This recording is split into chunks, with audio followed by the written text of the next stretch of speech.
There is an assumption that people of color generally, and Black people in particular, tend to be left-leaning. But as preconceived notions so often do, they miss the fact that the political views of Black Canadians are as diverse as they are.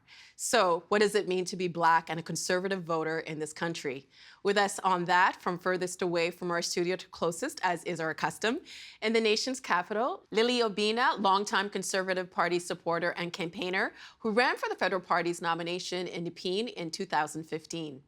In Oshawa, Ontario, Jamil Jivani, host of the Jamil Jivani Show on iHeartRadio Talk Network and Ontario's advocate for community opportunities. In Brampton, Ontario, Frances Bradshaw, a longtime political advisor to former Conservative MP, now Mayor of Brampton, Patrick Brown, and Carmen Wilson, Director of Membership for the Conservative Black Congress of Canada, who also ran for the Ontario PC nomination in York South-Weston in 2017. Welcome to you all. Thank you. Thank you. I know Jamil has been on the show a few times, and the three of you, your first time, we really do appreciate it and hope that you have fun on the show. All right, I hope so. Okay, so just to get into this conversation as a scene setter, I wanted to get in a sentence or two why you are drawn to conservatism, and I'd like to start with you, Lilly. So for me, coming from a background in Africa where people work hard, things are not handed over to you easily, there is no really safety net. So the conservative concepts really appealed to me because I knew that they really go for people who work hard. They like that. They like the fact that you need to be fiscally responsible. I like the idea that if you work hard, you can make it in this country. So those are the things, and they're very welcoming. So those are the things that really attracted me to the Conservative Party. And Jamil, what about you? Well, I'm motivated by, I think, two goals when it comes to politics. The first one is how do we fight for a more fair, just society? And then the second one is how do we protect the good things about our country that have made it possible for the current progress that we have? And I think that politics is how we can best achieve both of those goals. And Carmen, what about you? Well, I believe in the freedom to believe, to work, freedom of religion. And as Lilly says, you work hard and you can make it. And what about you, Frances? I actually find being a Black conservative almost an act of activism. I think it forces many people to have challenging conversations, and I think it creates a much broader political spectrum, which I think is good for all Canadians.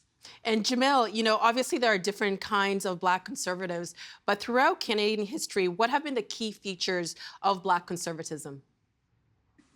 Yeah, I think it's important to recognize that Black conservative politics is not about being a Black person who's a member of a certain party. It's a way of thinking. It's a philosophy. It's an approach to politics and activism that has many centuries of effort behind it. And I look at it as being, historically, it's about acknowledging that there are good things in our country that we want to protect and fighting to belong in that country and to make it better without dismantling the positive gains that have been made.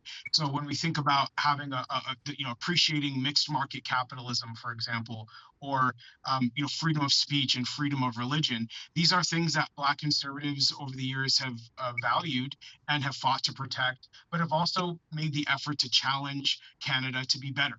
And to me, that is what the Black conservative tradition is about.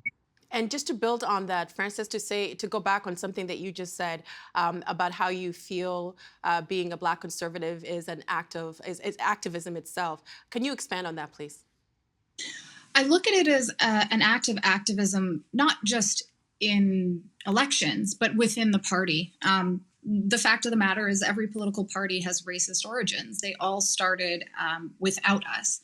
And so I think we've had a big issue in being pigeonholed into one area of politics. And that means that our views are not being really fairly debated. And so this year has been actually quite amazing to see such a hunger and an interest for this perspective to come forward. And it's a very broad perspective. I think you'll notice on the panel as we talk, my opinion can be very different from that of some of the other candidates or Jamil.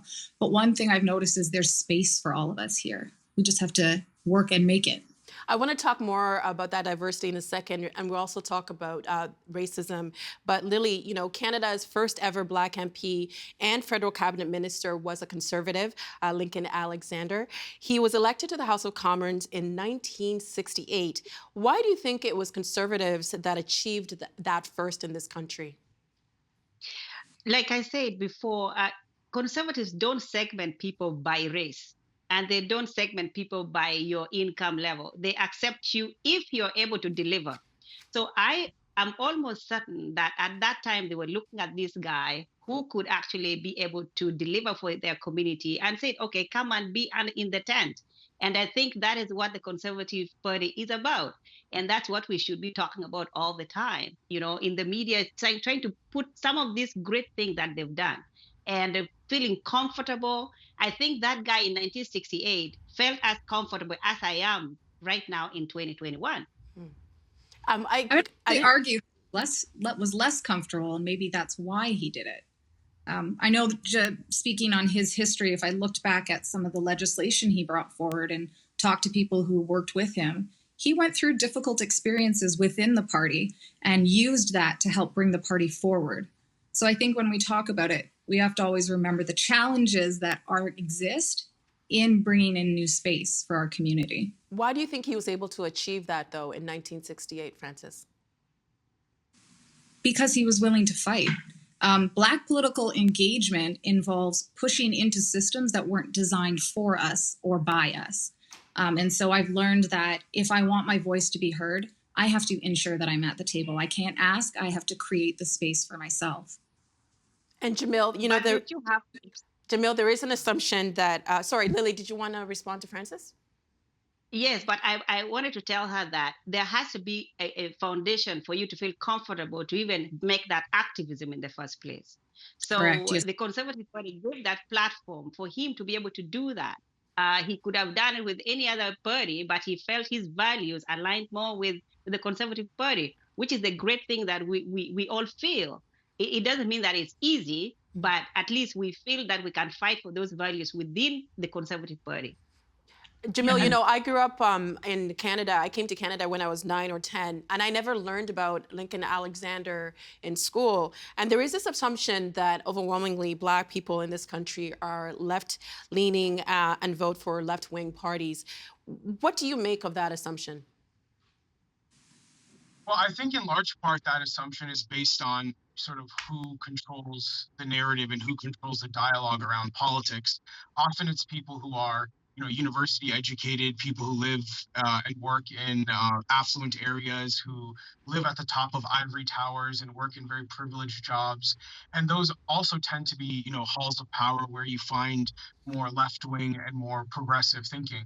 But anyone who spends time in a, majority Black neighborhood or goes to a working class community, goes to a church, goes to a mosque, visits a community center, would realize pretty quickly that Black communities are very diverse, and that often what we think of as conservative ideas are widely held by Black men and women, but they may not see it as a partisan thing. And that's where, what's unique about our country is that we've called the right-wing sort of political party in Canada a conservative party, unlike in the US, for instance, where it has a different name, Republican. And so that means sometimes when we talk about conservative ideas, we think of it as partisan, but the reality is that conservative views on various social issues, economic issues, political issues, many Black people have conservative views. They just might not think of them as partisan.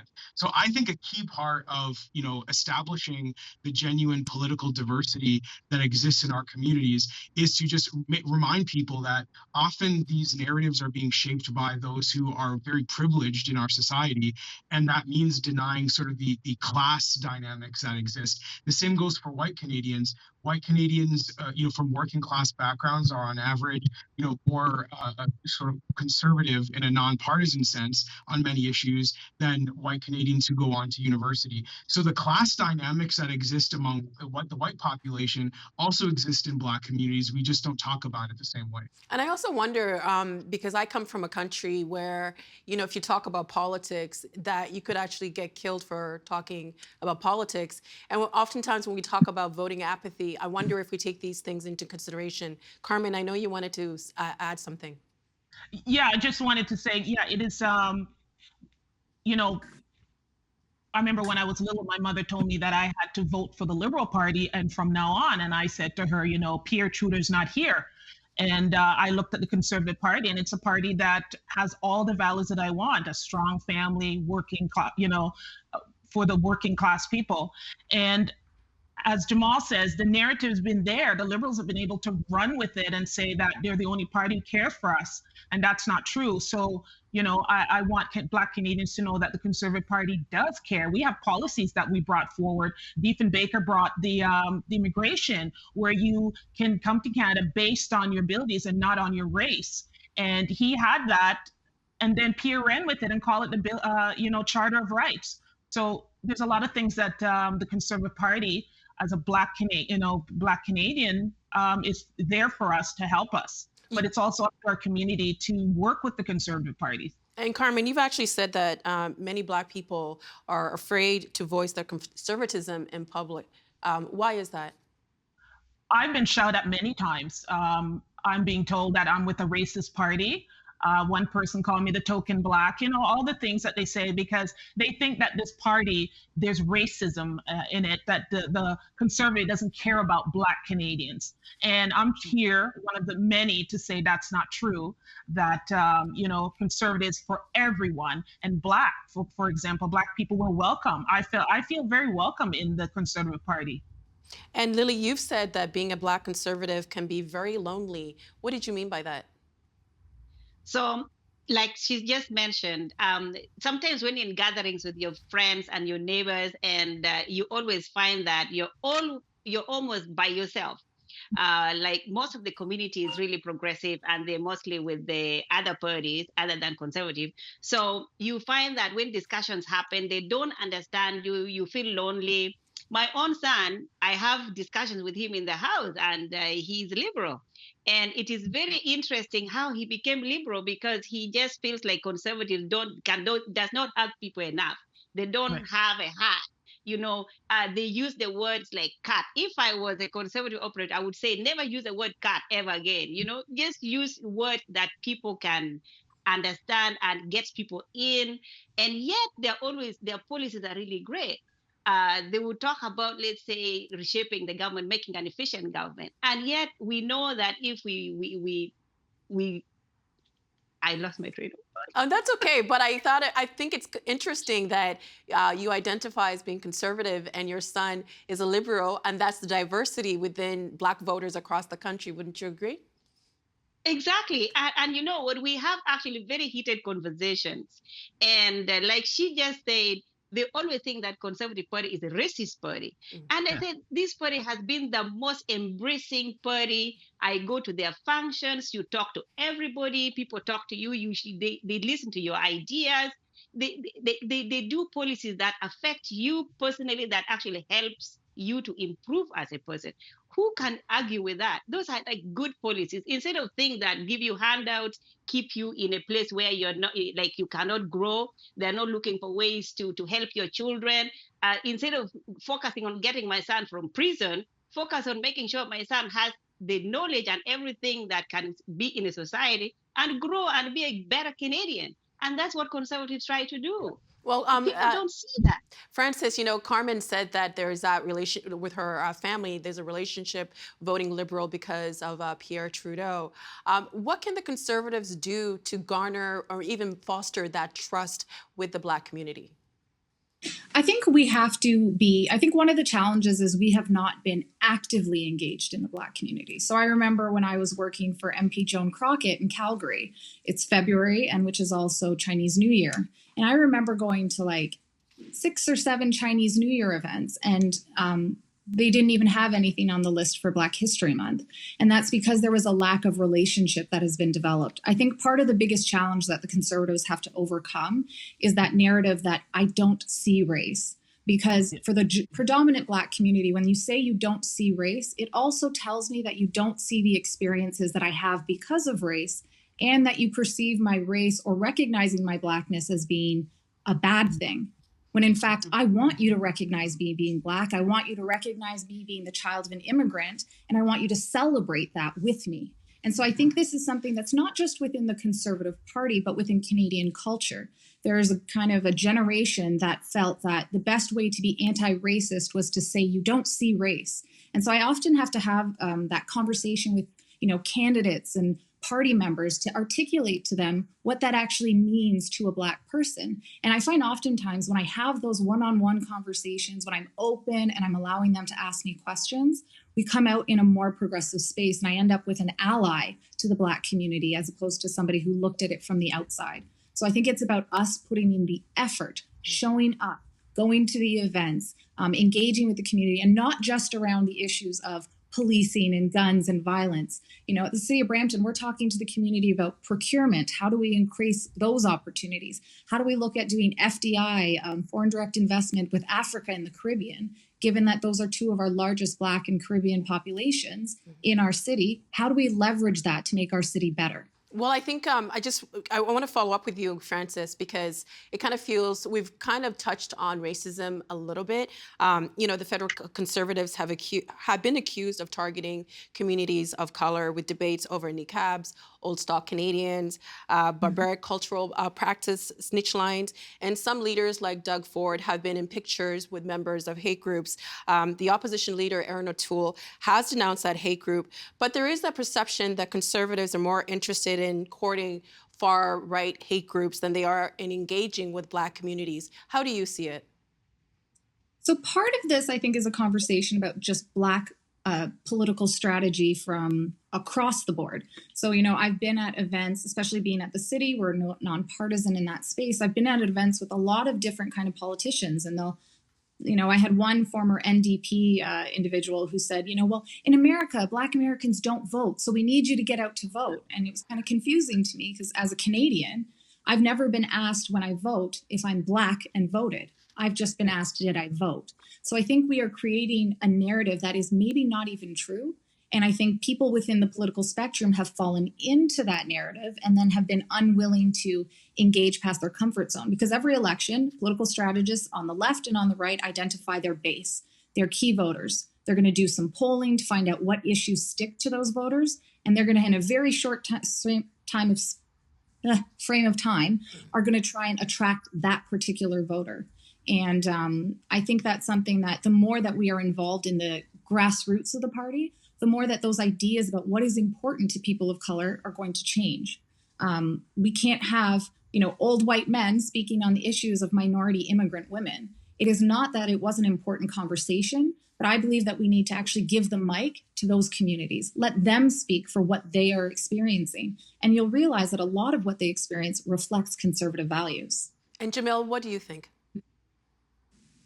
Well, I think a lot of what I've seen from conservative political parties is that when they speak to people of, diverse backgrounds, they think they're supposed to behave exactly like liberals or socialists do, right? That they must basically copy the playbook of left-wing political parties because that's the only way to speak to people of color. I don't believe that. And this is why I've been emphasizing over and over again that to be a Black conservative is not something you get when you buy a membership card for a political party. Black conservatives have existed for a long time, and some of them don't vote. Some of them vote for liberals. Some of them vote for socialists. It's a political philosophy, and it's a view on how to solve problems and overcome adversity and deal with things like racism, like poverty. And it's up to political parties to appeal to those who hold those views. If they can't, because they only know how to speak to Black people as if we're all liberals and looking for the same old liberal talking points and the same old liberal solutions, then that's on the political parties. That's not on Black folks, right? And I think that's the distinction that I think is really important here, which is ultimately, I think all voters of all backgrounds are motivated if you can convince them that you're going to make their life better.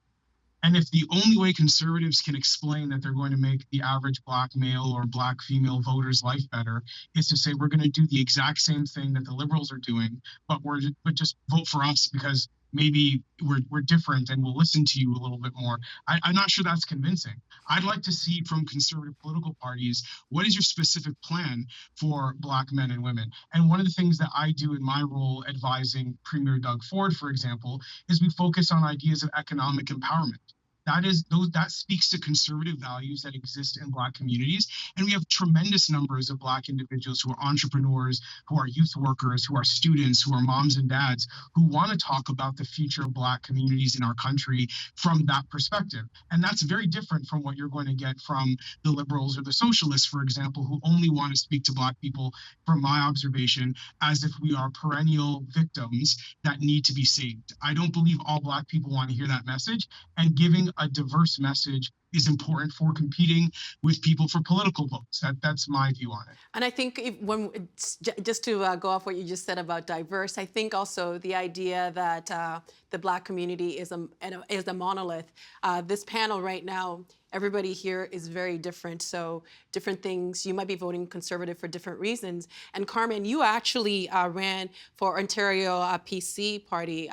What was the response you got from people when you were knocking on the doors?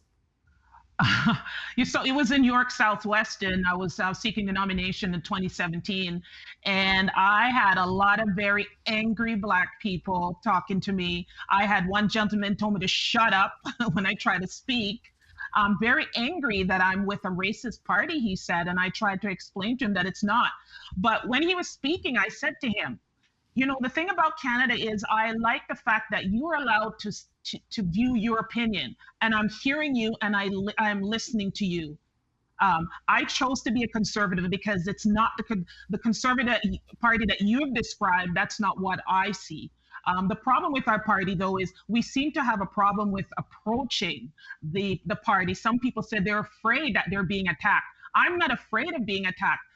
I enjoy hearing my people be angry and talk about how our party is not for them. It seems like all our policies in the past weren't for them. But in the future, our future is bright. We're looking forward to that. We have new policies. Aaron O'Toole has policies that, you know, he's reaching out to the community. And it's up to our community to also reach out to the conservatives. It's going to take a while. But if we work together, I think we can get this done and show Canadians that conservatives, this party is a welcoming party for everyone. And not to challenge your experience, but you know, if you said that when you did knock on the doors, the one common thing was anger from the Black community. Don't you think that there is a foundation for that? There's a reason why they feel like that?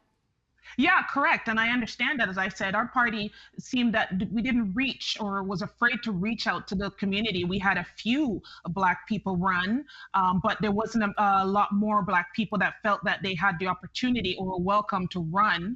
And I think that's the problem. If you look at the NDP, you look at the Liberals, they have more Black people running. I don't necessarily think they're for our community, but they have more Black people running. And that's one thing our party has to do, is reach out more and grab Black Canadians who want to run for office. There's a lot of us who want to run for office, but sometimes we feel like we're not, it's overwhelming. It can be overwhelming. And I think there wasn't the support there for us to run for office. And 2021, I am so happy to see so many Black Canadians, conservative Canadians, stepping forward. So when you say there was a lack of support, are you saying from within the Black community or from the Conservative Party? Well, within the Black community, I don't think when you're running for office and conservative, they take you seriously. They don't want to support you. Like I even say to them, it doesn't matter what party it is, support a Black person. And I felt that our party, I'm going to be honest, did not seem to support Black people running. Now, in 2015, we had 8 people running, but not one person won. In 2019, we had, I guess, a couple, and none of us won. So, our party also needs to put us in ridings that we can win, and have the representation at the table in Ottawa or Queen's Park. And that's the problem. We are put into ridings that we can't win. In 2017, I mean, Dion Duncan was put up against Andrea Horvath. She wasn't going to win that. She did very well. She's a great lady that would have been able to do something at Queen's Park for her community, but she never had a chance. And I thought that was just not a good thing for a party. And that's one thing we need to change. We really need to change that. And Lilly, you actually ran to be a federal Conservative nominee. Did you find the party was welcoming and helpful? Actually, it was the best thing for me because they're the ones who approached me to run, to run actually in a winning riding in Ottawa, which is Nipin. So from that point of view, I think that it's a question of individuals like being assessed, and if you're really in the Conservative Party and they've known you for a long time. They know that if you go into this riding, probably you can win. I think they will support you. They've supported me with raising funds, and even at the door, I got a lot of my people, actually the Black folks, to actually register to the party. Within 3 weeks, we registered about 300 people. I was going to churches and passing the messages, and they were actually acceptable to the messages. So it's just a question of, I think it's wrong for us to think that they are trying to put you in like unwinnable ridings. It's your choice as a candidate to also be responsible and accountable to yourself to make sure that they don't put you there. You could actually run in those ridings to learn and get your name out, to learn through the process, because elections are not a 1 year thing. It's 10-year thing that you have to invest. So as Black people, we need to be able to invest in the party, be part of the grassroots, support other candidates so that they see your face there, you are available to them, and they see your capacity to do things. I've been campaigning with a lot of other different conservative MPs or people who are in office, and they help you with strategies. So I think as Black people, we need to get to the party at the core, at the bottom. We should not wait to be appointed or to be told, okay, go run in this riding. You're supposed to do your own calculations and figure out where is a winnable place, and you go run for your nominations. Now, going back to the racism thing, in terms of the conservatives, I think we have a responsibility as conservatives as well to not slip up. We already know that we are being judged as racist, right? It's like it's a given. People don't even ask questions. In my community, people don't even ask whether a liberal is racist, but they will always ask. They will always believe that a conservative is a racist party. So it's and then if we compound that by saying things that actually rubber stamp that concept in people's minds, it is where we go wrong. So I believe that we should be more careful in how we deal with the Black community. And the other thing is, we don't reach out, as some of the panelists said, they don't reach out, and the Black community don't reach out either to the Conservative Party. You'll go to events and you find they've invited 10 liberals, all from different ridings, and there's no single conservative, not because they didn't want to come, but they were not even invited at the table.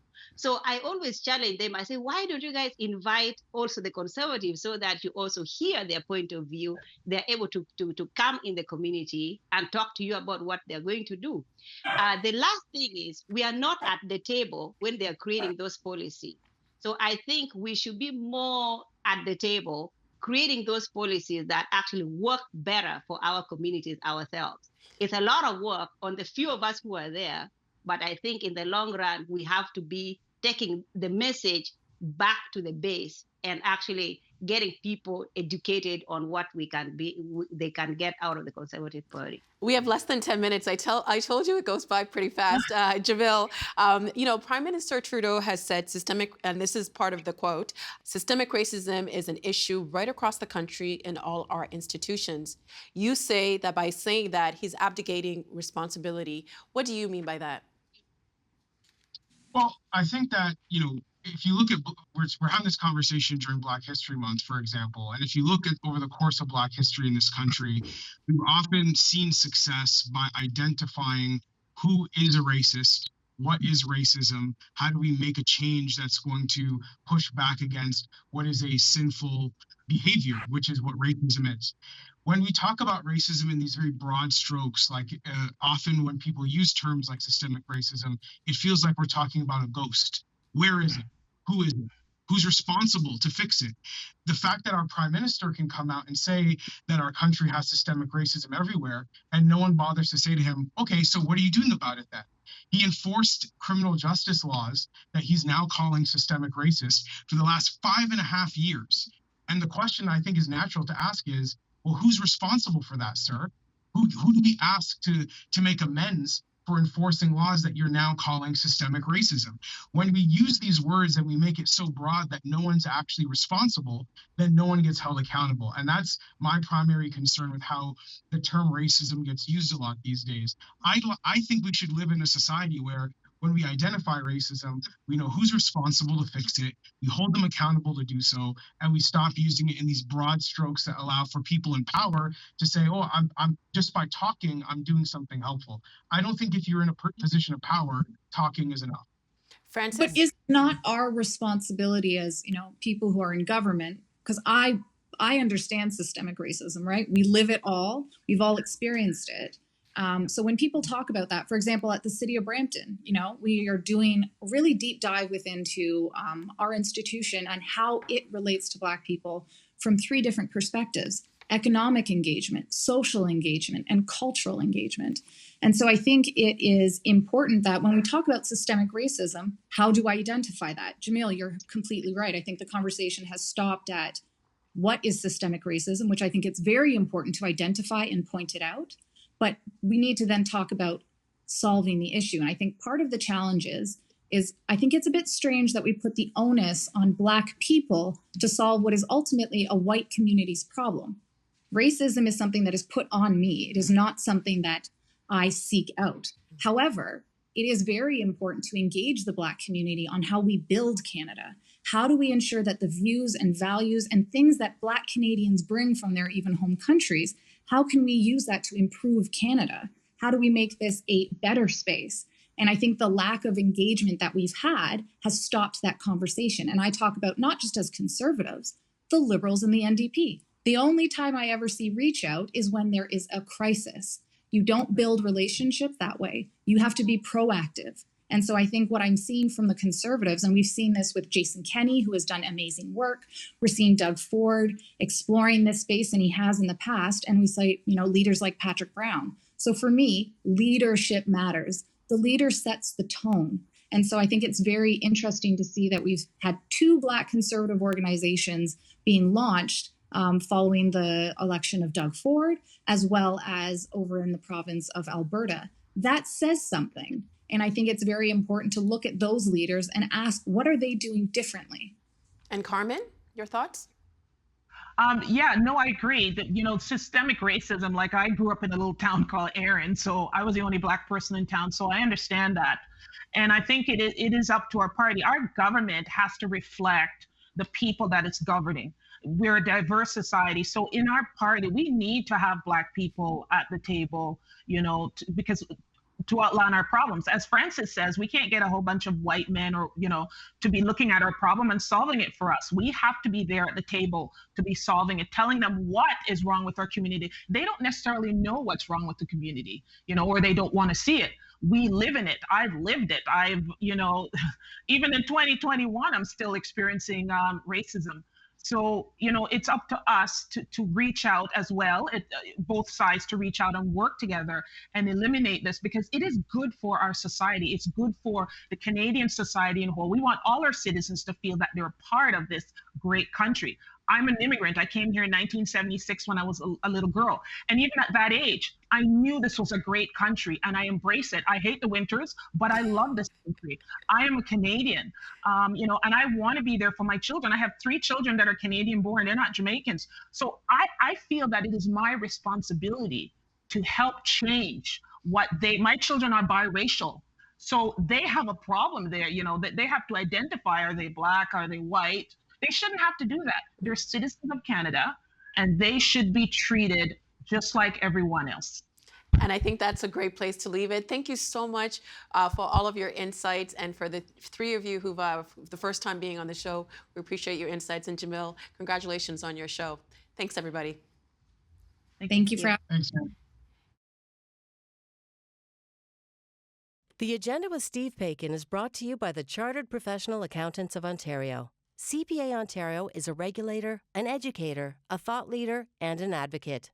We protect the public. We advance our profession. We guide our CPAs. We are CPA Ontario. And by viewers like you. Thank you.